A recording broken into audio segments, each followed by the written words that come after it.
Rumbling ये शब्द आपने अटैक ऑन टाइटन के लेटेस्ट एपिसोड्स में काफी फ्रीक्वेंटली सुना होगा और आप में से काफी लोगों को इसके बारे में ऑलरेडी आइडिया होगा क्योंकि रम्बलिंग हमें आने वाले एपिसोड्स में देखने को मिलने वाली है। So there won't be a better time to discuss it in depth. और पिछले वीडियो में मैंने बोला था नेक्स्ट वीडियो होगी about how strong Eren has become after absorbing 3 titans. वो वीडियो उसके बाद आ जाएगी, टेंशन ना लो यार। So hey guys, welcome to the video. अगर आप चैनल पर नए हो और आपको ऐसी इन डेप्थ AOT वीडियोस चाहिए then make sure to subscribe the channel and turn that bell notification on. Now without further ado let's cut the crap and roll the intro.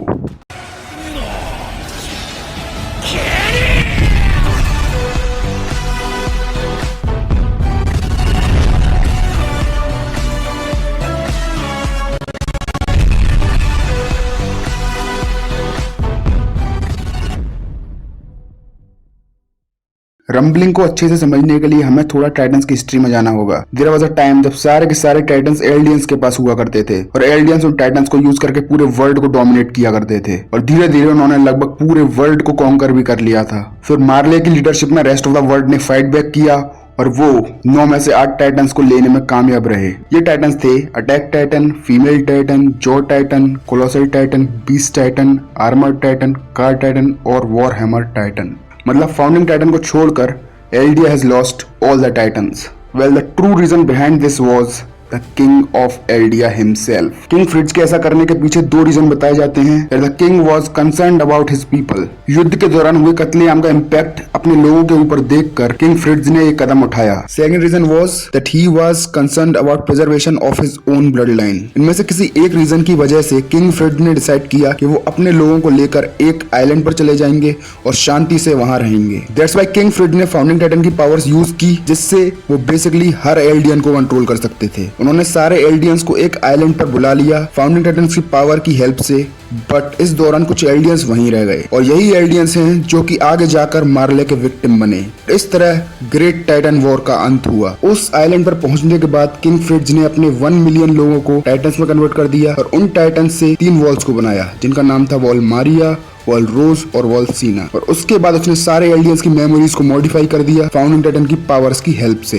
उसने सारे एल्डियंस की मेमोरीज मैनिपुलेट कर दी जैसे कि humanity extinction की कगार पर है बिकॉज ऑफ द टाइटन्स और पूरे वर्ल्ड में बस इतने ही लोग बचे हैं जो कि इन वॉल्स के अंदर रह रहे हैं। और किंग फ्रिट्ज ने उस आइलैंड का नाम रखा पैराडाइस आइलैंड। इसी के साथ किंग फ्रिट्ज ने पूरे वर्ल्ड के सामने एक चॉइस रखी कि अगर उन्होंने पैराडाइस आइलैंड को इन्वेड करने की कोशिश की तो the king will start rumbling. So वो लोग पैराडाइस आइलैंड से दूर ही रहें और प्रीटेंड करें पैराडाइस आइलैंड एग्जिस्ट ही नहीं करता। Naturally the rest of the world chose the second option, but Marley founding titan को हथियाने के लिए नई नई स्ट्रेटेजी बनाता रहा क्योंकि मार्ले के पास ऑलरेडी 8 टाइटन शिफ्टर्स थे और फाउंडिंग टाइटन को लेने के बाद they would have conquered the world. Now on to the actual answer, what is rumbling? Rumbling actually में एक ऐसा इवेंट है जिसमें founding titan users millions of wall titans जो कि वॉल रोज, वॉल मारिया और वॉल सीना के अंदर इनएक्टिव स्टेट में हैं, उन सभी को फ्री छोड़ देगा in order to destroy whatever comes in their way. Now you can see ये मिलियंस ऑफ वॉल टाइटन्स कितना डिस्ट्रक्शन कर सकते हैं। ये टाइटन्स एक ही बार में मल्टीपल नेशंस को कुचल सकते हैं। Now let's talk about the wall titans.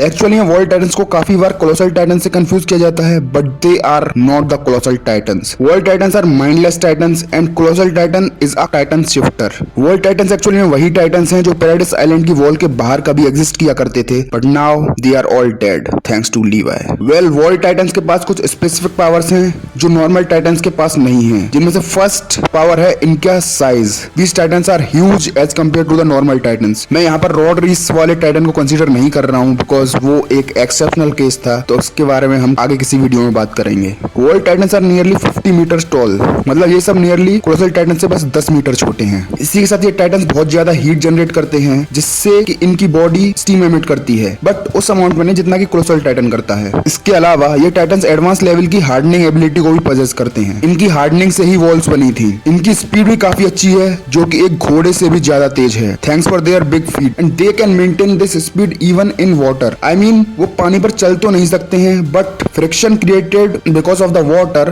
Doesn't create much impact on their speed. Because of their sheer size ये टाइटन्स भी कोलोसल टाइटन की तरह मेजर डिस्ट्रक्शन ला सकते हैं। They can pulverise humans underfoot and can collapse buildings like nothing. और इन titans का millions की तादाद में होना रम्बलिंग को एक विनाशकारी घटना घटना बनाता है जो कि पूरे एओटी वर्ल्ड को तहस नहस कर सकती है। अब बात करते हैं why is rumbling necessary at this point. Marleyans हमेशा से एल्डियंस की एग्जिस्टेंस को खत्म करना चाहते थे और फाउंडिंग टाइटन को उनसे छीनना चाहते थे, इसीलिए उन्होंने राइनर, मार्शल, एनी और बर्टोल्ड को पैराडाइस भेजा, but these guys screwed up and lost 2 titans to Eldians. और एरन को गिरशा ने अटैक टाइटन और फाउंडिंग टाइटन को ऑलरेडी पास कर दिया था। इसी के साथ एल्डियंस को पता लग चुका था कि उनके वॉल्स के बाहर भी लोग एग्जिस्ट करते हैं और वो लोग दोस्त नहीं है। सिंस पूरा वर्ल्ड एल्डियंस के खिलाफ है तो उन सब कंट्रीज को रियलाइज कराने के लिए कि एल्डियंस उनके दुश्मन नहीं है, एल्डियंस नीड सम टाइम, और वो टाइम वो लोग वर्ल्ड को रम्बलिंग की पावर दिखाकर ले सकते हैं। बिकॉज दुनिया को एल्डियंस की स्ट्रेंथ का पता लग जाएगा तो वो उन पर अटैक नहीं करेंगे। मीनवाइल एल्डियंस उनसे फ्रेंडली टर्म्स बना सकते हैं,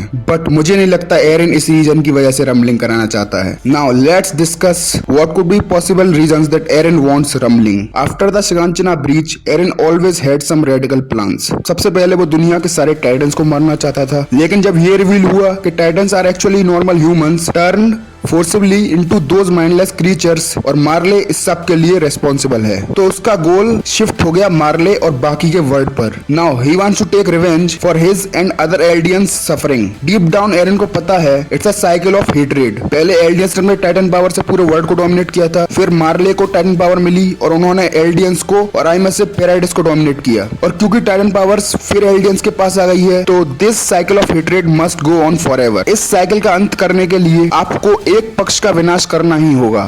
गाइस मैं एक एनिमे वॉचर हूँ तो एरन का ये पर्सपेक्टिव मेरे अकॉर्डिंग है और मांगा में उसका पर्सपेक्टिव कुछ और भी हो सकता है, और मैं हाथ जोड़कर मांगा रीडर्स से निवेदन करता हूँ प्लीज डोंट स्पॉइल द मांगा। So guys that was it for the video. आपको वीडियो कैसे लगी हमें कमेंट्स में जरूर बताएं और वीडियो को लाइक करें because it motivates me to make such content, और वीडियो को अपने एओटीटर्स फ्रेंड्स के साथ शेयर भी करें। और नेक्स्ट वीडियो एरन की न्यू टाइटन फॉर्म की पावर्स के बारे में आने वाली है, so don't forget to subscribe the channel and turn that bell notification on. I will see you in the next video, तब तक के लिए बाय बाय।